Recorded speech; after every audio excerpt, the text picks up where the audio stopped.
Welcome to our channel. Today we how to set up Quest 2 step by step clearly. Begin by unpacking your Quest 2 headset and accessories from the box. Remove any plastic or protective coverings from the headset. Locate the power button on the side of the headset. Press and hold the power button until the headset vibrates, indicating it is turning on. Next, put on the headset and adjust the straps for a comfortable fit. Once the headset is on, select your language using the controllers. Turn on the controllers by pressing the Oculus button on each one. Follow the on-screen prompts to pair your controllers with the headset. Next, connect to your Wi-Fi network by selecting it from the list and entering your password. Once connected to Wi-Fi, the Oculus software will automatically check for updates. If updates are available, allow the headset to download and install them. After the updates are complete, you will be prompted to set up your play area.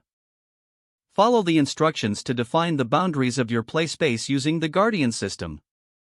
Ensure you are in a clear area to draw your boundaries safely. Once the boundaries are set, the headset will confirm your play area is ready. You will now see the Oculus home environment on your screen.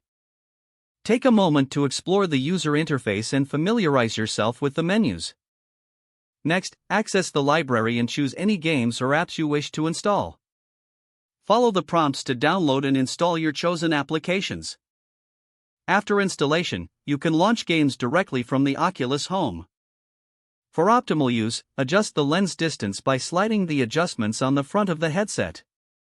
Make sure your headset is comfortably fitted and properly positioned. Finally, enjoy your immersive experience in virtual reality with the Quest 2. If the page does not load, refresh the browser or try again in a private or incognito window.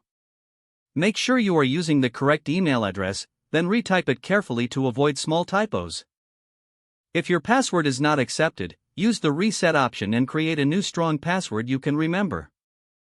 Check your spam folder for verification or security emails, then complete any requested confirmation steps. Enable two-factor authentication if available to improve account security and reduce unauthorized access risk. Don't forget to like this video and subscribe to our channel for more step-by-step tech guides.